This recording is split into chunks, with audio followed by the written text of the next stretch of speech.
اوچا اوچا جان اوچا پروانه کنی آب اوچا آب انا آب سرم انا رستم سرش را اندکی از روی بالین برداشته آب نوشیدن خواست، ولی در پیش چشمانش شراره های آتش پریدند. بعد دودی غفص فغانه زده خانهشان را سیب سیاه گرداند. دایره و تبلک می زدند. پس در و دیوارهایشان صدای گروم گروم، سرودی شهریاران، صدای سرودی شه مبارک باد. اوچا شه مبارک باد. ها بچه ها کرده توی دارد توی پروانه؟ نه پسرم توی نیست هیچ کس توی نداره. اوچا من ایسا نمیتوانم. اوچا پروانه مرا انتظار است. خدا رفته بود میرم. اوچا مرا خیزانید. اوچا جان خیزانید. نه جون بچه نه جون این خانه سخته ها به تو چی کردن؟ وای داد وای داد وای بچه کن خانم سخت اوچا خانم سخت پسرم. پروانه مرا انتظار است. اوچا نصیحت داشتیم. اکنون چی میکند؟ حالش چی میشود؟ کجا میرود؟ التماس اوچا مرا خیزانید. یاری هستم. اوچا خوب کن پسرم خوب کن نه جون. اوچا باز خون سر میزند.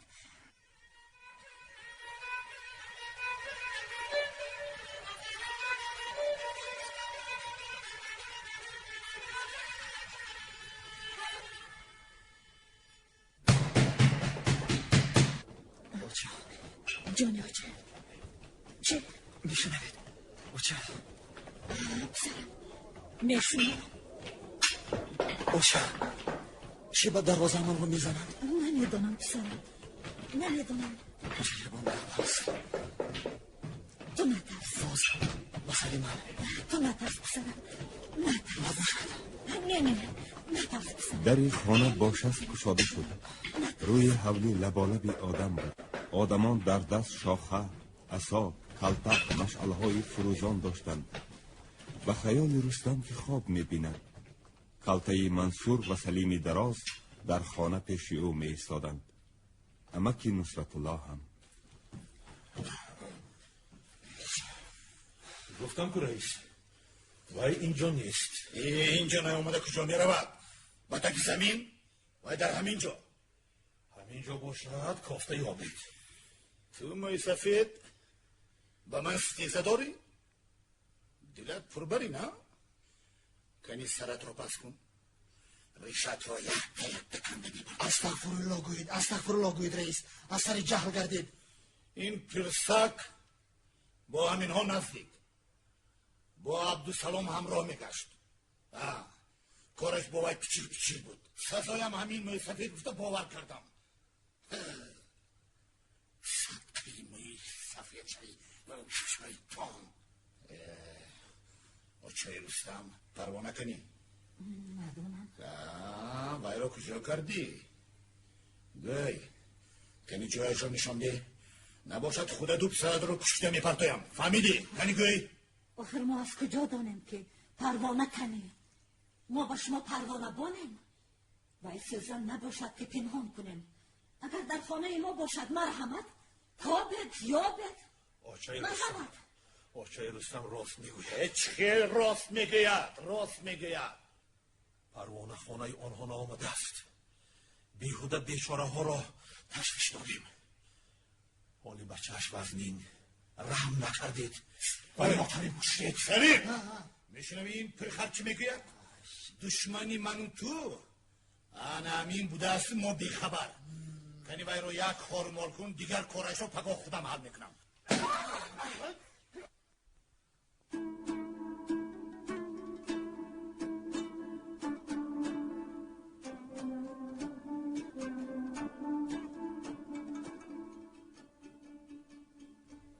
روزها پی هم گذشته جراحت‌های رستم رو گرفتند. وی سری پا خسته با عصا بر روی حولی برآمد تا بیرون دروازه اشان رفت.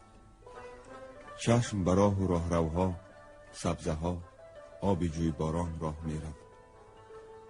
او از پروانه آثار می‌جست، اما نشانی از او پیدا نبود. مادری زار و حیران مانده، خویش و تباران همه در جستجوی پروانه. مادرش از غم دخترش دیوانه افزا شده بود. با سنگ و چوب، ستاره و ماه گفتگو میکرد. پروانه مرا دیدید؟ وی همان شب با دل پرغم نالان گریان از کجا به کجا رفت. گریز میگوید وای به حال دخترک.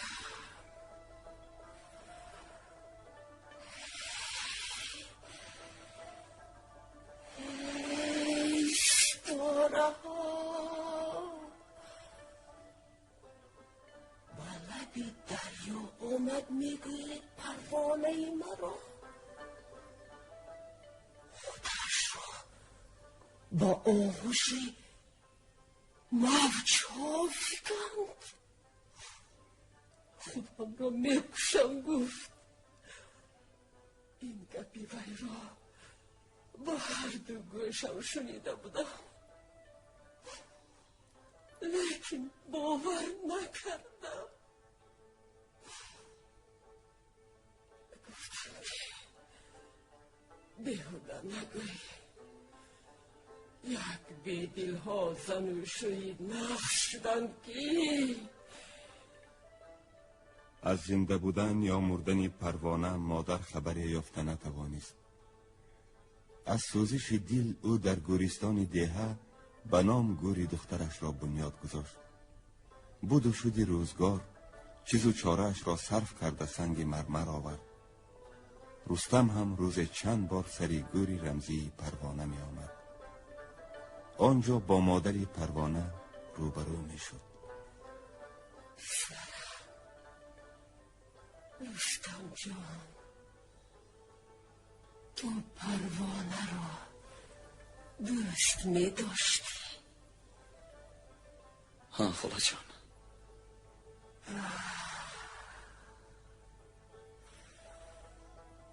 پروانه من زیبا به دنیا می ارزیدگی بود. بچیم حالی هم او را نفس می بینی. بچیم که با در وقتش پیشم نآمدی، نگفتی که پروانه را دوست می داری.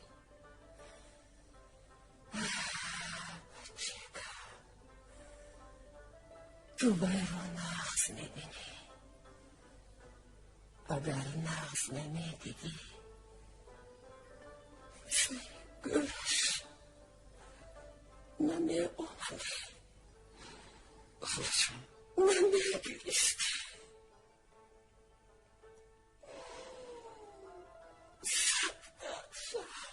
رستم جان، خاله جان. مگر فرزندم باشی. گریه کن، آواز انداز. پروانه گای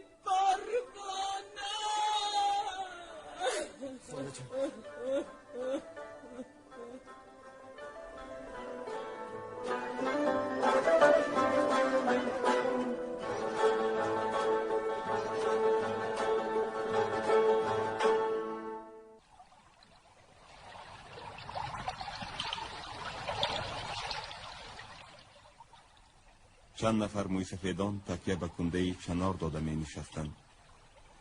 کدامی از آنها حکایتی می گفت. مصاحبانش چشم به دهان وی دوختند. رستم هم پیششان آمد و بالای یک سنگ که به لب جوی نزدیک بود نشست. خلطه منصور با صلابت قدم مانده به صحن مسجد وارد شد. مرحمت رئیس. بیایید. خط هست رئیس؟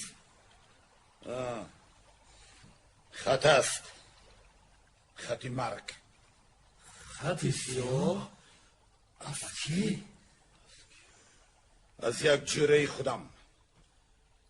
جورهتون؟ کی وای؟ جوره؟ جوره موتای رستم.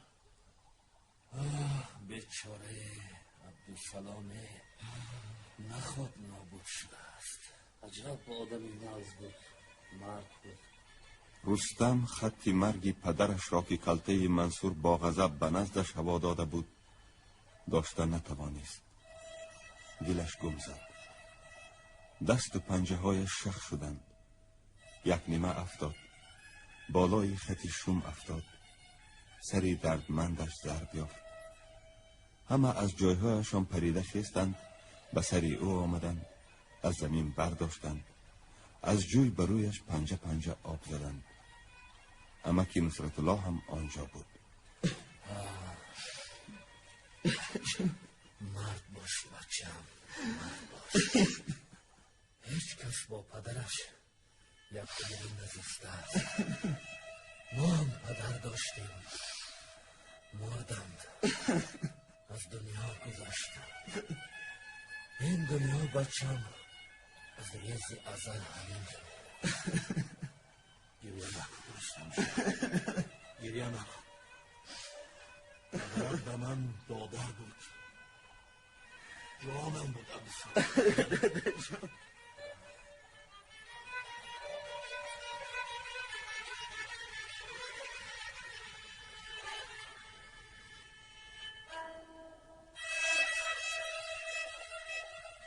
خلطه منصور به خانه رستمینا آمد. همان روز نی، پس از 2 روز. پیاده نی، سواره. اوچه رستم زخ نشو. تو کرای زقی رو هم نداری. میدانم. من تو رو از خردیت میدانم. دلت نازک است. گریه نکن، گریه نکن. اندک زکچلی کسل میشوی، خودت رو بوی میدی. میفهمی؟ گریه نکن.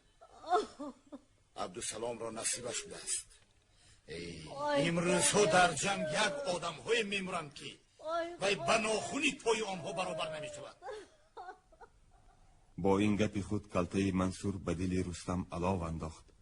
دل و جگری وی را سوزاند. شکار کند، به وی چسبد، به زمین افتاند و کشد. عالم گلستان میشد. همه از این پلید خلاصی میافتند. گفتم کو زیت نشو، بی صاحب نیستی. شد خودم صاحبی تو، میفهمی؟ دل و جانم را برایت فدا میکنم. زن و فرزندانم صدقه سری تو، میفهمی؟ اگر خواهی اهل همین گلاب را در خدمتت میمونم. زنهایم هم آچه زرخان، هم زنی معلم فردوسی، چوری هایت زنی رئیس میشوی، میفهمی؟ زنی رئیس. چه گفتی؟ آچه رستم، تو آچه رستم، گفزن. تو مسلوب، تو خدا زده. دیگر دوباره نام مرا به زبان نبیار. تو عفتت را دیگر به من نشان نده. رو تو مسلوب. حال عاشق منی. گم شو پدر سگ. کثافت گم شو. حالی من کسی تو مسلوب. گوش کن، من به در خانه تو بیهوده نآمدم. من رئیس کلخاز، میفهمی؟ تو را کار برا گفته آمدم 3 روز باز گندم دروی نمیروی و برای چی؟ بچی وقت و دهانت را پس اسب کلتر رو به صفه خیز گرفت. مادر ترسید. رستم از بیخ دیوار پنشاخه را برداشت. غلاغله را شنیده سلیم دراز که در بیرون دروازه گوش به قمار می ایستاد به میان حولیشان اسب راند و به سر رستم و مادرش قمچین برداشت. نزن نزن نزن این تعلقی مرا نزن از کار نمان. پگاه سر صبح در زمین پسی دره میرزا بینم. اگر نه از کنده مویت داشته روی زمین کشیده میبرم.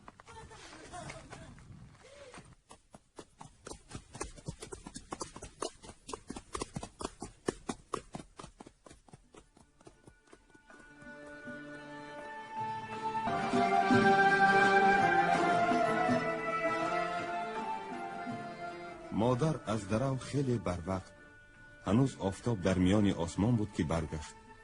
داستش سر کتف، خیالش چون موهایش که بالای چشم و ابروانش افتاده بودند پریشان، چشمانش گریه آلود، سر رخساره ها، دستانش خونشار. بر رستم چیزی نگفت و بالای یک انداز دراز کشیده رویش را به بالشت پخش کرد. اوشه چی شد؟ یکون کس با شما جنگ کرد؟ اوشه چرا دنده میزنی؟ اوشه دروازه گشاده شد و عمک نصرت الله با پسرش صدرالدین در آمد. رستم؟ او رستم؟ لبای عمک. تو با صدرالدین بالای صفه برآمده شنید. من با اوچت گپ دارم. خوب عمک. خیال بابای نصرت الله هم آسوده نبود.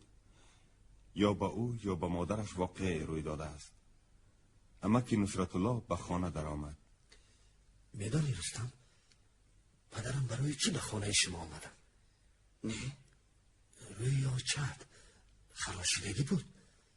دادام گفتن که چی گفتند؟ گفتن که سر روی آچه رستم خون شد. خوشان؟ با آچت امروز کلته منصور چسبیده است. قشلاق پوری گپ. رستم از جایش راست شد، سر و رویش را با کفهایش سخت سخت می مالید.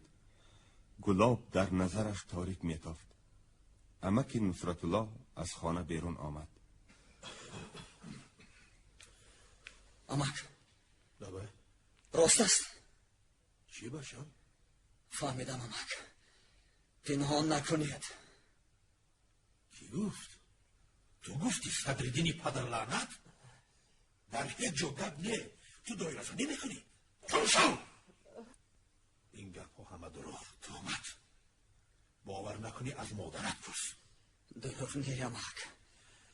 من با همین ریش سفیدم دروغ میگویم. باز میگویم که این گپ ها همه دروغ. نه عمک. من عمک بیرون میکشم. من البته بیرون میکشم. برگاهی پدرم. تو بچم گپی پدرت را نمیگرفتی؟ گپی مرا نگیری؟ گپی آچت را نگیری؟ نمیدونم حالا چی میشده باشد. رستم از زبان مادری پروانه فهمید که کلته منصور با مادرش چی کرده است. در زمین‌های پس خم میرزا گندم می‌درویدند. کلته منصور به سر دروگرها حاضر شده است. با چه رستم کنی؟ در نزدیکی چشمه. کلته منصور اسبش را میان زمین نادرو حی می‌کند. به گوشه طرف چشم خمیده زمین می‌آید.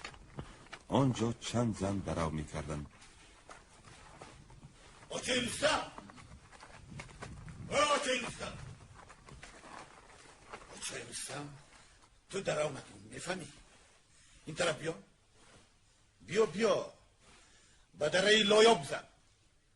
بندی ندارم بندی نه. آچه رستم در دره لایاب که جای خلوت و آواز نارس بود، بندینه درویده خیلی دور می رود. انا در همین حالت کلته منصور حاضر می شود. آچه رستم اکنون مقصد زشت او را می فهمد. آچه رستم میدانی من تو را چقدر میخواهم. بیا راز شو، من غلامت میشوم. بیا اینجا هیچ کس نیست، هیچ کس نیست.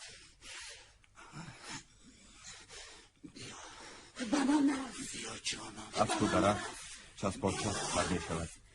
آچه رستم به وی تن نمی گیرد. فریاد می بردارد.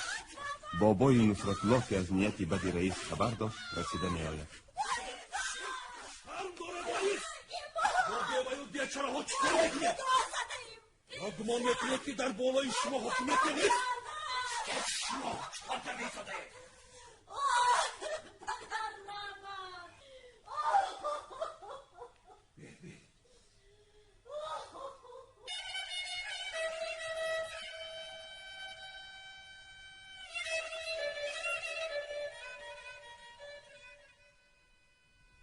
مادر در این روزها از خانه بیرون نمی رفت.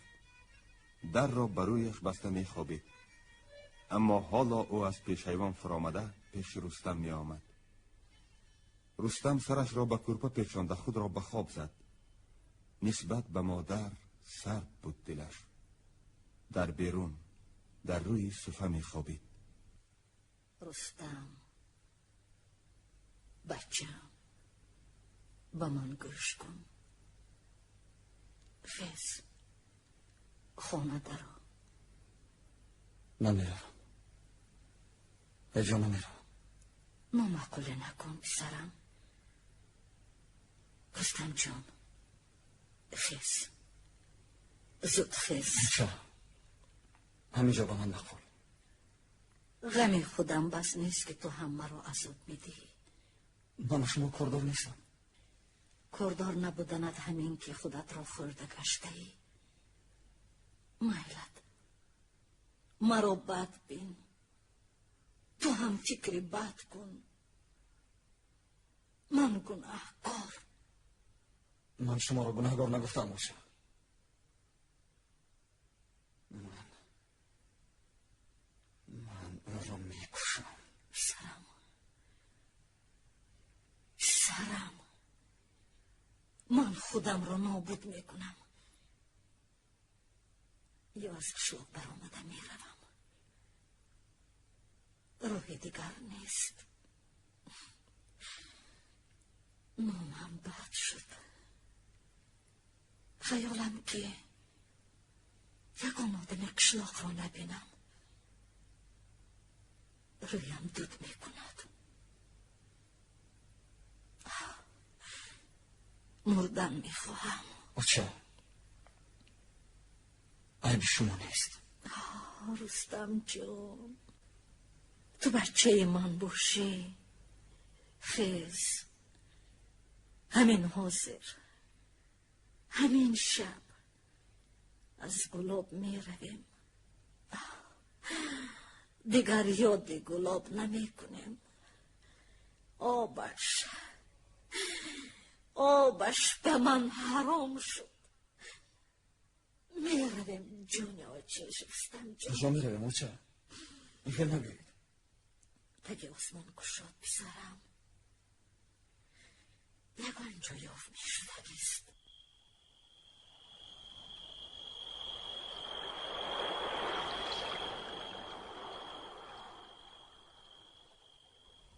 پس از ساعت آنها در آغوش نیم تاریکی رو به دیه می ایستادند.